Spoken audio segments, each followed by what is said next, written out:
Hello lads, ladies, gents, ladetts, whoever, whatever, welcome back to another video. A short while ago, I took a look at the first title in the Uncharted series, Drake's Fortune, and I thought it was about time we jumped into its sequel, and arguably the best game within the series to date, Uncharted 2 Among Thieves. Releasing a couple years after the first, Uncharted 2 released in late 2009 and was, like its older brothers, developed by Naughty Dog, who were definitely hitting their stride on the PS3 by this point. As you would expect, like the first, Uncharted 2 is a third-person shooter with a heavy focus on the cinematic experience. And although these days we might roll our eyes when games get sold to us as such, back then it was definitely a term that made us a little more excited. Even though the first game had its fair share of those cinematic moments, the second game tightened them up and made them a lot more memorable in my book. That basically is the best way to sum up Uncharted 2. It's the first game, but better in every way. Better action, cutscenes, animations, voice acting, story, puzzles, exploration, and most importantly to me, a better balance of the game's combat with everything else that it has to offer. Because although I love the first game and I do think it's worth playing, it's a little too action heavy for my liking, whereas Among Thieves is just better balanced. The game's visuals are also improved, but more on that later. For now, we're going to jump into the plot of the game, so it's going to go without saying that there are going to be some pretty major spoilers coming up, so if you haven't had a chance to play, skip to the timestamp on screen. I will try my best not to give everything away, but you have been warned. Uncharted 2 picks up 2 years after the events of Drake's Fortune, following our wisecracking hero Nathan Drake along with Harry Flynn and Chloe Fraser, while they attempt to steal a Mongolian oil lamp that is believed to be connected to Marco Polo's alleged treasure for a client that Flynn was hired by. Eventually they find what they're looking for, and upon getting into the lamp they find a map along with some special resin that will become more prominent later in the story. It allows them to locate the fabled city of Shambhala, a spiritual kingdom from Tibetan Buddhist tradition. Again, like the first game, it has us asking, are things going to be supernatural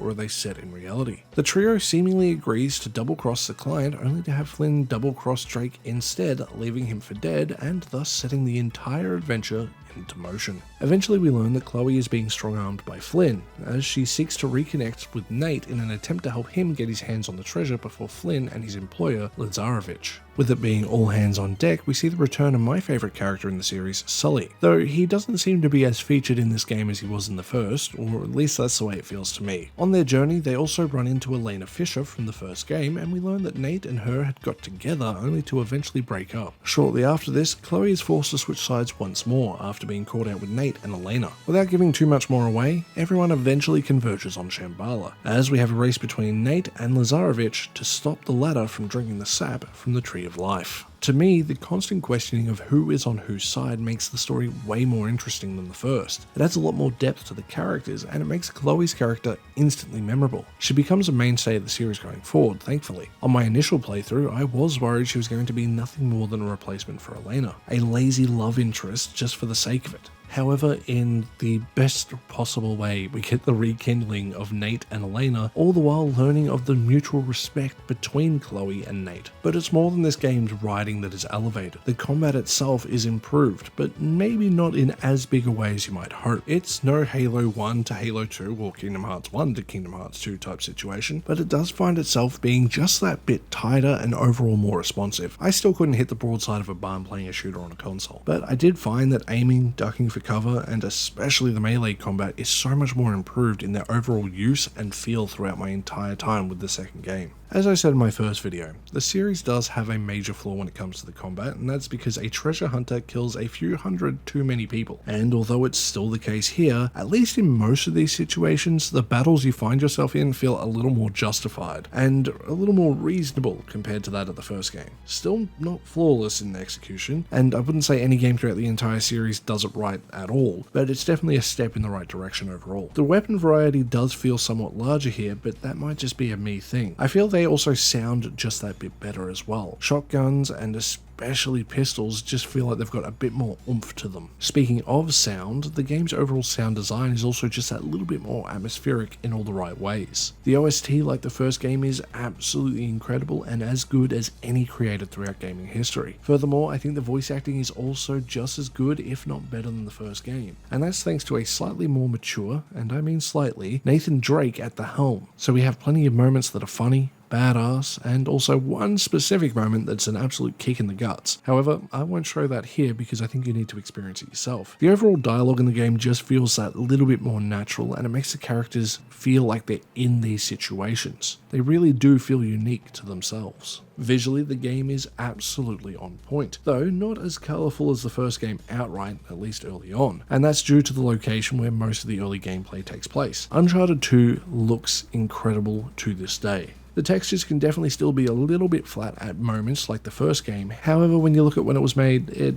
makes sense. I will say on average though, they did seem to try to do a little bit more with the walls and the floor textures to make them stand out. Character models also look great, and they do still have a bit of that Pixar facial expression that you come to expect. I will say the second game has a better variety overall when it comes to the locations that we visit as well, allowing for more interesting landscapes. My only complaint about the visuals, honestly, is the fact that we don't get to spend as much time in these locations as I would like, just because I find them to be very pretty. The game's lighting still holds up pretty well, if not a little too bright at moments, but again, given the fact this is 2009, I can give it a pass. In terms of the actual complaints I have about Uncharted 2 though, it's Lazarevich's character. He is probably, out of a cast that is super memorable, the most forgettable. I say that because I honestly did forget about him while replaying the game. Flynn, Chloe, Elena, Sully, Nate are all incredibly well written, acted, and have so many great moments, but Lazarevich feels like he's just a bit of an afterthought, though not poorly modelled or voiced by any means. He just feels very generic for the character that he is. I don't need a bad guy to be sympathetic, because I think that's a curse of modern writing for games, movies, and shows, but I would like to know more about his motivations other than just he wants immortality for the sake of it. It's the only real mistake the game makes overall. His boss fight at the end of the game isn't particularly great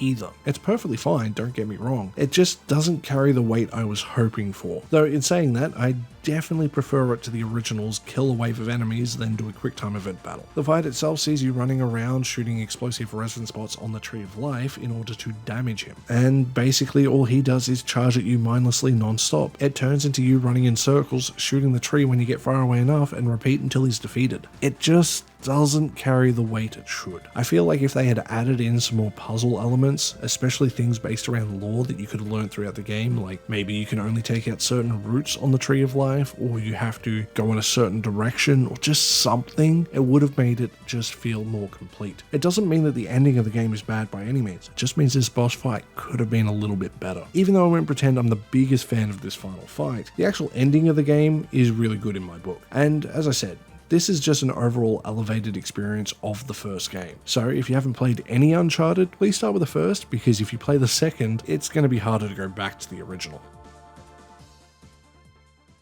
So with that, lads, ladies, gents, ladetts, whoever, whatever, it brings us to the end of another video. I hope you enjoyed this look at Uncharted 2. It's definitely my favourite of the PS3 era Uncharted games, and probably my favourite in the series overall. Though in saying that, I haven't played the PS Vita one, which is apparently really damn good, so I gotta try to get my hands on that. I also appreciate everyone who's dealt with me taking a little bit of time off, because unfortunately I just started to feel a bit flat emotionally, and I just needed some time to get my mental health back on track. There's a lot of videos coming, as I always say, so please keep an eye out for them. We're going to continue to be doing 2 indie videos a week for the time being, and continue to stream every day. So I hope to see you there for those. If you enjoyed the video, please consider giving it a like. If you want to go that extra step, you can hit the subscribe button, and if you want to go that extra mile, you can support me on Patreon, Ko-fi, or YouTube memberships like these lovely people here. And with that, I'll see you guys in the next one. Stay safe out there. Bye.